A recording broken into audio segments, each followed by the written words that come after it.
জালাল হাজির চ্যানেল হাজির। আমরা আজকে এসেছি শ্রীপুর চা বাগানে। এই শ্রীপুর চা বাগানে আমরা এসেছি 100 জন লোক নড়িয়া থেকে, শরীয়তপুর নড়িয়া থেকে। আপনারা যারা মনে করেন শীতে শুধুমাত্র কেবলমাত্র শীতে ভ্রমণ করতে হয়, কিন্তু না, এই দৃশ্য আপনি শীতে পাবেন না। হয়তো একটু হট, একটু গরম, কিন্তু এই দৃশ্য আপনি শীতে পাবেন না।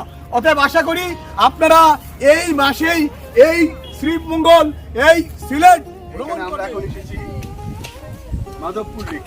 এই মাধবপুর লেক পুরোপুরি, এই লেকটা অনেক বড় লেক। এই লেকে আমরা দেখতে পাবো শাপলা পুকুর আছে পুরো পাশে।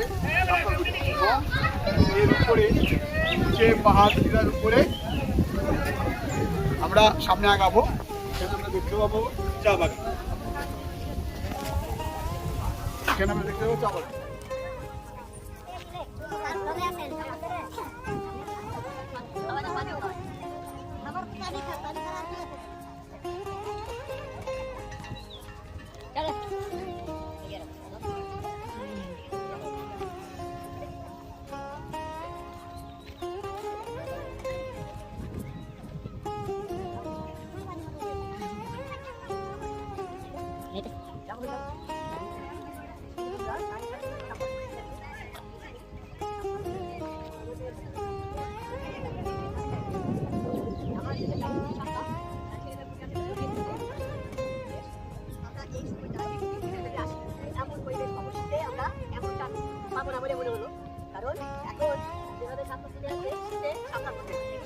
আমি আশা করি আপনারা এই সিজনেই আসবেন, এই মাসের মধ্যে আসবেন। আসলে এমন ধরনের বন্ধুরা, আমরা একজন ঢাকার ভিজিটর পেলাম, ওনারা কালকে আসছে।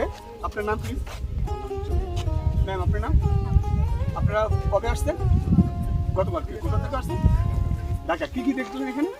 এখানে বেসিক্যালি আপনার এই যে ন্যাশনাল টি গার্ডেন বা যেটা মাধবপুর লেক আমরা বলি, মিউজিয়াম টি গার্ডেন। ম্যাম, সবচেয়ে ভালো লাগছে কোনটা? এখনো পুরোটা কভার করে নিলাম। যতটুকু দেখছে ততক্ষণ সবচেয়ে ভালো লাগছে সেটা দেখে ভালো লাগছে। এখান থেকে দিশা আপনারা চলে যাবেন। আশা করি আপনারা যাওয়ার পর আপনারা সবাইকে বলবেন অন্যরা দেখতে হবে। চা বাগানে আসছি। এই চা বাগানের নাম নূরজাহান চা বাগান। বলা বাহুল্য, আমার মার নামও নূরজাহান। সেই চা বাগানে আমরা ঘুরতে আসছি, নূরজাহান চা বাগান। এই চা বাগানে দেখেন আমরা এখানে চা বাগান এবং পাহাড়, এই যে অন্যরা ঘুরতে আসছে, ওই যে চাঁদের গাড়িতে করে অনেক সবাই অনেক ঘুরতে আসছে, হাজার পর্যটন আসছে। আশা করি আপনারাও আসবেন। এখানে যে এখনকার যে সৌন্দর্য, এই সৌন্দর্য আপনারা ঘুরতে পাবেন না। আমি আশা করি এটা আপনারা পাবেন হলো হচ্ছে এই সিজনই পাবেন। এর মধ্যে যাচ্ছি, এই যে পুরোটা উঠে গেছে উপরে পাহাড় হলো চা বাগান। এই যে গাছগুলো দেখছি, এই গাছগুলো চা বাগানের নিরাপত্তা বলি। এই চা বাগানের ছায়া দেয় যে এইখানে গাছের ছায়া যেখানে পড়ে সেখানে চা অন্য ধরনের চা হয়, সেই চায়ের দাম বেশি হয়। লাউয়াছড়া জাতীয় উদ্যান, এই লাউয়াছড়া জাতীয় উদ্যান এখানে যেমন আনন্দের ব্যাপার, এখানে তার পাশে একটা আমি সাইনবোর্ড পাচ্ছি বৌদ্ধভূমি বিজেপি শ্রীমঙ্গল বৌদ্ধভূমি, যেখানে আপনারা জানেন শহীদের ব্যাপার আছে, দুঃখের ব্যাপার আছে, কষ্টের ব্যাপার আছে। পাশাপাশি আমরা আরেকটা যেটা পারলাম অনেক বন্য প্রাণী দেখতে পাবো। আশা করি আপনারা আমার সাথে থাকবেন, আপনারা আসেন আমার সাথে। আমরা উদ্যানে যাচ্ছি।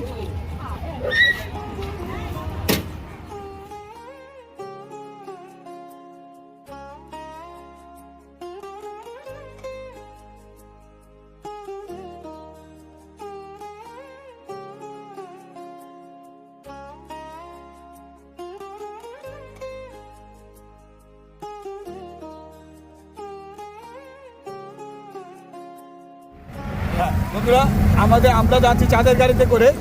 এই পাশে চা বাগান এবং পাহাড়, উঁচু জায়গা এবং চা বাগান, মনোরম দৃশ্য। আপনারা আসতে পারবেন। এই পাশে আসলে এক ধরনের ভাল লাগবে, শীতে আসলে আরেক ধরনের। আমি বোধ করি এই সময় আসলে যে এই দৃশ্য দেখতে পাবেন, অন্য সময় আসলে এই সৌন্দর্য আপনি পাবেন না। দেখুন ওই যে টিলা, চা বাগান, সেই পাহাড়ের উপরেই চা বাগান করা। যাকে বলা হয় জুম চাষ। জুম চাষও আছে, এই যে চা বাগান, সব জায়গায় চা, পাহাড়ের উপরে চা, সমতল ভূমিতেও চা, দুই পাশে চা বাগান। আমরা যাচ্ছি চাঁদের গাড়ি, চাঁদের গাড়ি। বন্ধুরা, এইখানে যিনি বাঁশি বাজাচ্ছেন করুণ সুরে,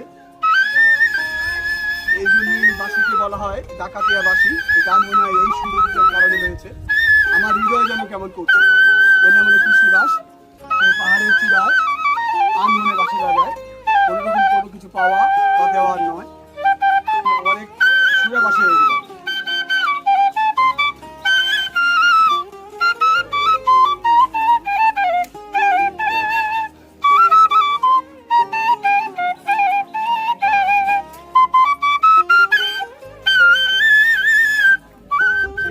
শিল্পীর ছোঁয়ায় তৈরি করা, নিজস্বভাবে তৈরি করা লেক। যদিও এটা নিজেদের না, এটা হলো হচ্ছে অলৌকিকভাবে বলবো, অথবা বলবো এটা অটোমেটিকভাবে অথবা প্রাকৃতিকভাবে এই লেক তৈরি হওয়া। মনে হচ্ছে যে নিজেরা তৈরি করছে বা মানুষ তৈরি করছে, আসলে তা নয়। এই লেকটা, পৃথিবীর যত লেক আছে সবগুলো লেক এক ধারে শুরু হয় আরেক ধারে শেষ, কিন্তু এখানে তা না। এখানে খুব সুন্দর করে করা, সৌন্দর্য আঁকাবাঁকা করে লেক তৈরি করা। দেখতে দেখতে খুব সুন্দর লাগছে। পাশে আপনারা পাবেন হলো হচ্ছে পাহাড়, পাহাড়ের উপরে হলো হচ্ছে আপনাদের সেই চা বাগান। এই চা বাগান তৈরি করা হচ্ছে মানুষ তৈরি করছে, লেক নয়। লেকটা তৈরি করা হলো হচ্ছে প্রাকৃতিকভাবে লেক তৈরি হয়। আশা করি আপনারা আসবেন এবং এই সৌন্দর্য উপভোগ করবেন। বন্ধুরা, আমরা মাধবপুরের যে চা বাগান, সেই চা বাগানের পাহাড়ের উপরে উঠতেছি। অনেক কষ্ট হচ্ছে, তারপরে উঠতে বাধ্য হচ্ছি, কারণ আপনারা দেখেন এবং আপনারা ঠিক এই সিজনেই বেড়াতে আসেন। শীতের চাইতে এই সিজনের আবহাওয়া, এই সিজনের দৃশ্য অন্য ধরনের এবং অন্য ধরনের। হাজির নিয়ে আমি জালাল হাজির হয়েছি। এখানে লেখা আছে আই লাভ কামালগঞ্জ।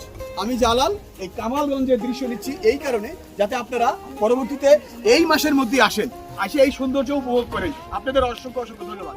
আপনাদের সেই প্রিয় চ্যানেল জালাল হাজির নিয়ে হাজির হয়েছি। এখানে আমরা অনেকজন ভিডিও দেখতে পেলাম। আমি একে একে জিজ্ঞেস করতে হচ্ছে আপনার নামটা। আমি মোহাম্মদ আব্দুল্লাহ মাহমুদ। কোথা থেকে আসছেন? আমি ঢাকা থেকে আসছি। আচ্ছা, আপনারা কি মনে করেন যে শীতের সিজন ভালো না এই সিজনে? অবশ্যই শীতের সিজন। আর এখন যেটা এটা ভালো না কেন?